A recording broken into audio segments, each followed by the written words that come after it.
Olá pessoal, boa noite, saudações. Vamos para mais uma aula. Essa na verdade é a minha última aula com vocês. Eu já vou deixar certo o conteúdo avaliativo, tá? Eu passei da nossa quarta avaliação. Eu passei na verdade um trabalho dos dois últimos capítulos, que é o 12 de filosofia e o 12 de sociologia. E, salvo engano, só 2 pessoas me enviaram. Então, quem me enviou provavelmente terá seus benefícios. Quem não vai ter que lutar, porque a avaliação eu estou preparando com muito zelo. Enfim, a nossa avaliação vai ser do capítulo 11 de filosofia e capítulo 11 de sociologia, tá? Repito, a nossa avaliação, que provavelmente acontecerá de hoje a 8, na próxima segunda-feira, no caso, ela vai ter como conteúdo base o capítulo 11 de filosofia e o capítulo 11 de sociologia. Então, desde logo, já comecem a fazer o estudo desses assuntos, né? Assunto muito bom, porventura, e serão esses assuntos que serão cobrados, tá?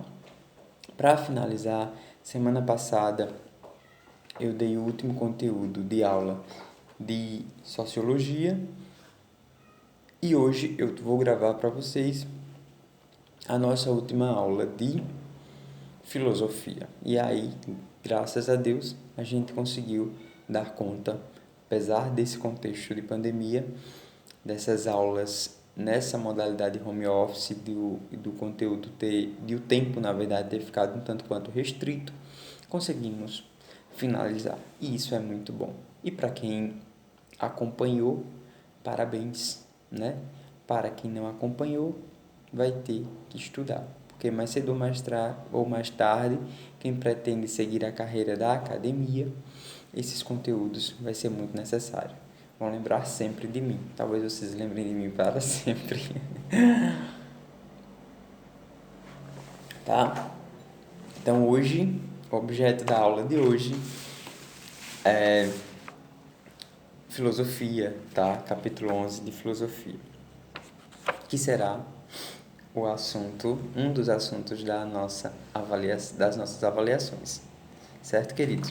Nesse capítulo 11 do módulo 4, ele fala sobre Kant e o iluminismo, né? Sobre o filósofo Immanuel Kant e sobre o iluminismo. O iluminismo, já conversei com vocês em vários momentos, né? Ele está presente no conteúdo de história também, vez ou outra sendo citado no conteúdo de sociologia e assim sucessivamente. Então hoje vamos conversar sobre o iluminismo dentro dessa concepção de Immanuel Kant, dentro da filosofia. O iluminismo do século XVIII, na verdade, ele busca uma mobilização da razão, tá? Explico de uma forma muito simples. Iluminismo, eu estou falando de luz, iluminação, tá? Então, iluminismo, trazer luz para as nossas ideias, trazer razão para as nossas concepções, com a necessidade de nos desprendermos, na verdade, de concepções baseados em mitos, em dogmas religiosos, tá? E tantas outras questões. Então, o iluminismo quer tirar a gente dessa mesmice, né? Desse conto de fadas, vamos dizer assim, e nos transportar para o mundo da razão, do conhecimento. Meus queridos, o ser humano tem essa capacidade da razão, tá? A capacidade do raciocínio, a capacidade da inteligência, né? Do desenvolvimento do intelecto. Nosso cérebro ele tem uma capacidade surreal para para absorver, quase que não sai, para absorver, para trabalhar, para aprender principalmente, certo? Muitas vezes é comum é, a preguiça, o comodismo, a procrastinação, tá? Somos seres humanos. Todo mundo enfrenta a preguiça, todo mundo enfrenta a procrastinação. O grande diferencial é você se desprender desses contextos e você entender que por mais que algo lhe pareça muito difícil, mas você tem capacidade, porque todos somos inteligentes. A inteligência não é minha. Não fui só eu que fui contemplado com esse presente tão brilhante que é a inteligência. Cada um de vocês também são pessoas inteligentíssimas. O que falta, vez ou outra, é justamente a capacidade de desenvolver a inteligência. Entender que, sim, é capaz. Por mais que algo me pareça muito aberrante, muito impossível de compreender, se eu me debruçar, se eu fizer um apanhado ou buscar um aprendizado daquilo, eu vou superar, certo? Isso aí é fato. É lógico que tem pessoas que têm uma inteligência para determinada situação, outros para outra, né? Por exemplo, muitos são muito bons na engenharia, outros no jornalismo, outros na docência e assim sucessivamente. Outros têm uma inteligência muito nata, né? Muito deles que apesar de não terem frequentado sistema de ensino, mas são pessoas que sabem construir cadeiras, mesas, móveis, né? A exemplo aí dos nossos artesãos. Enfim, todo mundo tem inteligência, todo mundo é inteligente, tá? Então, não achem que se algo é aparentemente difícil para você, que você não tem inteligência, que fulano foi contemplado com inteligência, fulano é mais inteligente. Não, todo mundo tem inteligência, lógico, cada um com suas inteligências diferenciadas. E uns buscam desenvolver melhor, outros não. Por isso que às vezes parece que Cicrano é menos ou mais inteligente que a gente. Tá? Então, o iluminismo do século XVIII vai buscar isso, vai buscar mobilizar o poder da razão. A luz, ela representava simbologicamente a disposição, de iluminar as trevas da ignorância e da submissão à autoridade e à superstição. O iluminismo ele surge principalmente depois da época que enfrentamos a Idade Média, né? A tão falada Idade das Trevas. E o iluminismo vem para trazer razão, para trazer luz a esse contexto de trevas, certo?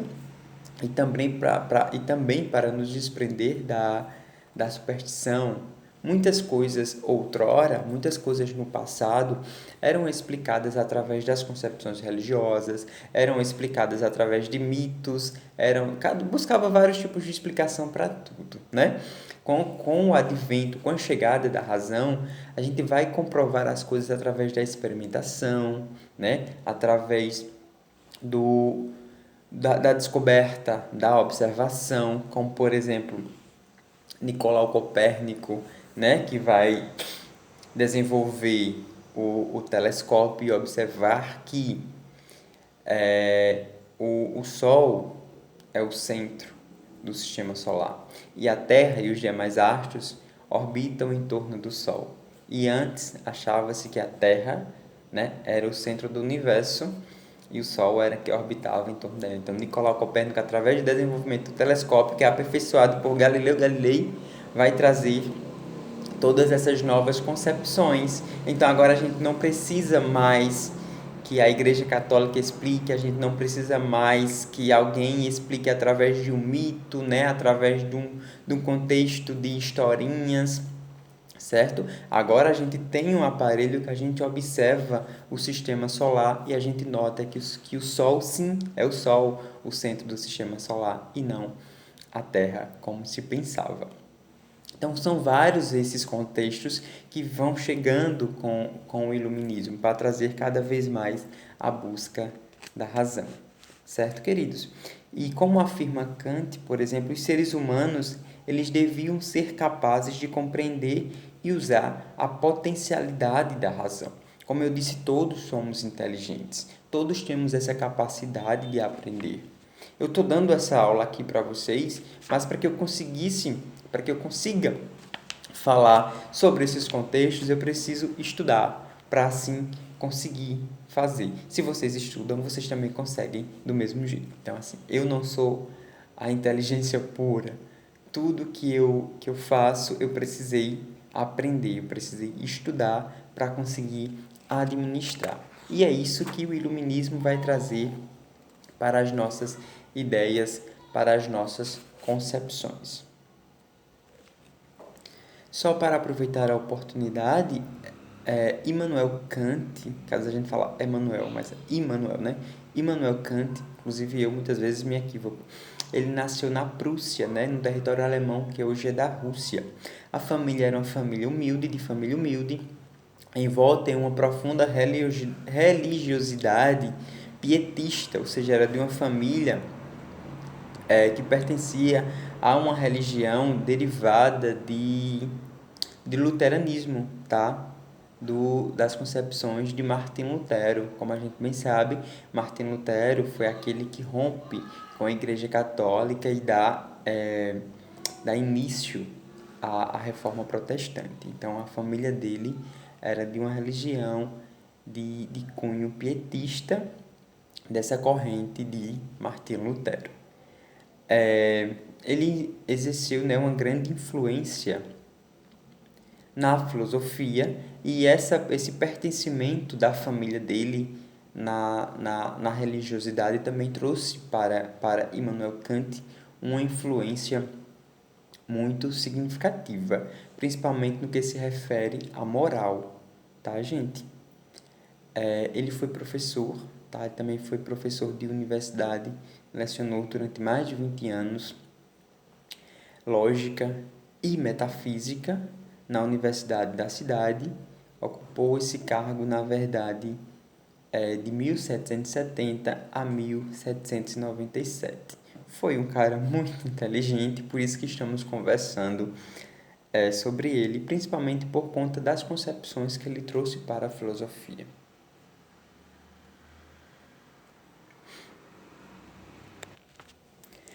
Contexto intelectual. Para compreender os aspectos gerais da filosofia de Kant, é importante conhecer o contexto intelectual do final do século XVII ao século XVIII. Nesse período, há o desenvolvimento do racionalismo moderno, né, que culmina com Descartes. O racionalismo moderno toma como modelo a lógica matemática e geométrica, como um método por excelência. Já o idealismo cartesiano é uma consequência do seu racionalismo. De acordo com o idealismo, conhecemos as coisas, mas as conhecemos por meio das ideias, que estão em nossa subjetividade. Portanto, haveria uma correspondência entre a ideia que temos da coisa e a coisa em si mesma. Essas ideias inatas seriam a priori, isto é, estariam em nós desde sempre e seriam ativadas para explicar a experiência sensível. O idealismo cartesiano, né, que está dentro desse contexto intelectual do iluminismo da filosofia de Kant, ele vai dizer que nós conhecemos as coisas, por exemplo, eu conheço determinado objeto por uma concepção que eu já tenho dele, tá? É algo muito inato. Conhecemos as coisas, mas as coisas por meio de ideias, né? A gente aprende desde pequeno que isso aqui é um copo. Então, a gente observa e já sabe que de fato é um copo por conta dessa ideia inata que temos dentro de cada um de nós. Nesse contexto, destaca-se ainda a física moderna, desenvolvida por Isaac Newton. Junto ao desenvolvimento da física, há o chamado empirismo de Locke, de Berkeley e principalmente de David Hume, e a sua crítica ao idealismo cartesiano. Ao contrário do idealismo, o empirismo considera que não há ideias inatas, mas que toda ideia e todo conhecimento ele vem da experiência. Deixa eu explicar de uma forma muito clara. Nós temos o idealismo cartesiano e o empirismo dentro desse contexto intelectual. O idealismo cartesiano vai dizer que nós conhecemos as coisas por uma ideia que nós já temos de determinada coisa. Como eu disse, a gente conhece um copo porque a gente já nasce e a gente já sabe, já escuta que aquilo ali é um copo. Então, é uma subjetividade, é algo que já está dentro da gente. E o empirismo, ele considera que não há ideias inatas, mas que toda ideia, todo conhecimento, ele viria de uma experiência. Certo, gente? Certo? Entenderam o idealismo cartesiano e o empirismo? O idealismo cartesiano, conhecemos as coisas através de uma ideia nata. Digamos que nós já temos uma ideia daquilo. E o empirismo vai dizer que a gente precisa de uma comprovação para saber se isso aqui realmente é um marca-texto. Eu vou precisar comprovar que realmente é um marca-texto. Então, diante deste quadro, o que Immanuel Kant busca, na verdade, é sintetizar, né? É uma síntese, ou seja, uma forma de explicação que possa unir todos esses dois conceitos, o idealismo cartesiano e o empirismo.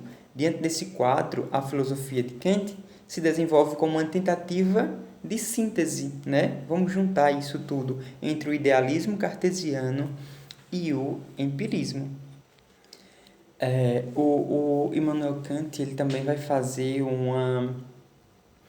uma análise da questão do conhecimento muito baseado com a descoberta de Nicolau Copérnico. Lembra que eu falei que Nicolau Copérnico descobre que o Sol é o centro do universo e que as coisas giram, as coisas não, os astros, inclusive a Terra, giram em torno da sua órbita. Ele vai fazer a mesma coisa com o sujeito, nós, e as coisas à nossa volta. Vejam só.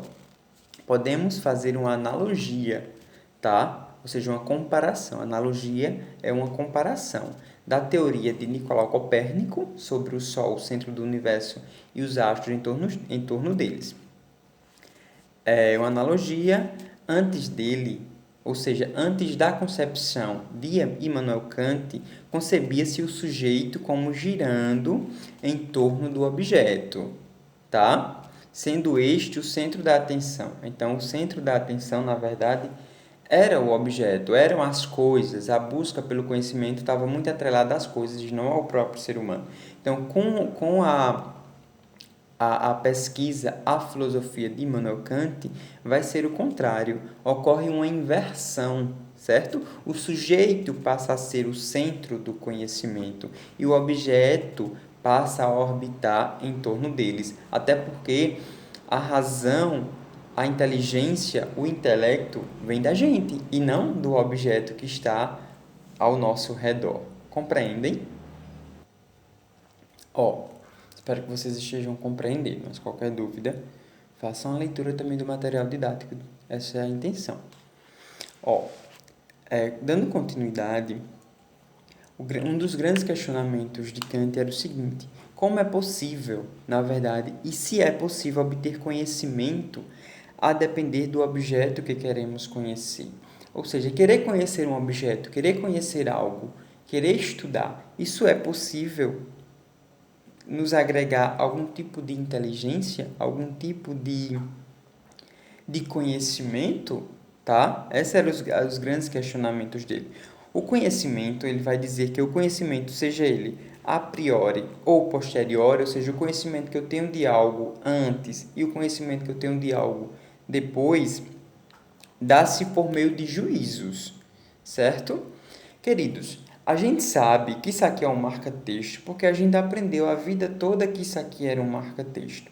Se hoje chega alguém e diz que isso aqui não é um marca-texto, que isso aqui, na verdade, é um copo, vai causar um sério distúrbio mental na gente, porque a gente aprendeu...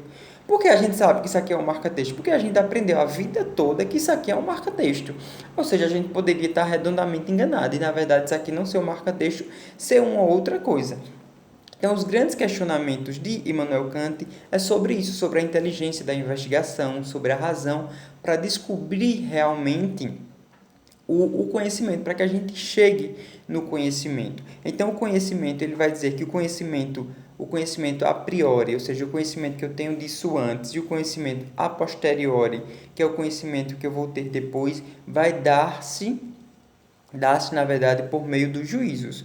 Os juízos, ele vai dizer que são afirmações sobre a realidade. E, segundo ele, também há dois tipos de juízo. Eu vou ter o juízo analítico e o juízo sintético. O que é o juízo analítico? Os juízos analíticos são aqueles cujo predicado está contido no sujeito. Exemplo: o corpo é extenso, a bola é redonda, tá? Ou seja, note que extenso já está contido no sujeito, no conceito de corpo, do mesmo modo que a qualidade de redondeza já está contido no conceito de bola. Ou seja, quando eu digo bola redonda, o conceito já está contido. O conceito de redondo já vai estar contido no objeto bola, até porque a gente sabe que a bola vai ser sempre redonda. Ninguém nunca viu uma bola quadrada, tá? Então, em tese, via de regra, a bola vai ser sempre redonda. Então, quando eu digo bola redonda, o predicado de redonda vai estar totalmente atrelado ao conceito de bola, que a gente já vai imaginar. Quando alguém diz bola, eita, olha uma bola. A gente imagina uma bola sempre, o quê? Redonda. Então, está totalmente atrelado a ela, tá? Com relação aos juízos sintéticos, são aqueles cujo predicado não está contido no sujeito. Por exemplo, mesa é de madeira. Não está contido no conceito de mesa que ela é de madeira. Quando eu digo bola redonda, o redonda, como eu disse, o redonda está presente no conceito bola. Porque, em tese, quando a gente imagina uma bola, a gente já imagina uma bola redonda. Então, o redondo vai totalmente estar preso ao conceito de bola. Mas quando eu digo mesa de madeira, na verdade, o madeira não está necessariamente contido na mesa. Por quê, professor? Porque a gente sabe que a gente pode ter uma mesa de vidro, a gente pode ter uma mesa de plástico. Então, via de regra, não tem essa conexão, tá? Bola redonda, porque, como eu disse, a gente já imagina ela redonda. Agora, mesa de madeira, não, o madeira não vai estar necessariamente preso ao conceito de mesa. Não está contido no conceito de mesa dela ser de madeira. Compreendem? Eu espero que vocês estejam me compreendendo. Então, esses dois juízos analíticos e sintéticos são os dois juízos para que a gente chegue no conhecimento, tá? Então, o juízo analítico, ele é universal e necessário. O juízo sintético, ele acrescenta e amplia o conhecimento. Os juízos analíticos são a priori e os juízos sintéticos, em geral, ele vem a posteriori. Por quê? Porque o conceito de analítico ele vai estar sempre muito preso ao objeto. O predicado, ou seja, a característica do objeto vai estar totalmente ligado a ele. E o sintético não, é como se a gente precisasse fazer uma descoberta para saber. Ou seja, eu preciso ter o conhecimento de que há mesas de plástico, de que há mesas de vidro. Concordam comigo? Porque senão eu ia achar que toda mesa era de madeira. Então, meus queridos, o que toda essa filosofia dele quer nos trazer é a importância da concepção, não necessariamente da concepção muito presa à ideologia, mas a concepção de uma descoberta, tá? Da razão, do aprendizado, da investigação. Como eu disse, eu não conseguiria conversar com vocês sobre os apontamentos desse filósofo se eu não tivesse estudado um pouco sobre ele. Ainda que eu dê aula sobre todos esses filósofos, mas sempre que eu vou dar uma aula sobre ele novamente, eu preciso fazer uma revisão, porque cada vez também que eu reviso o conteúdo, eu aprendo mais, eu desenvolvo a minha inteligência.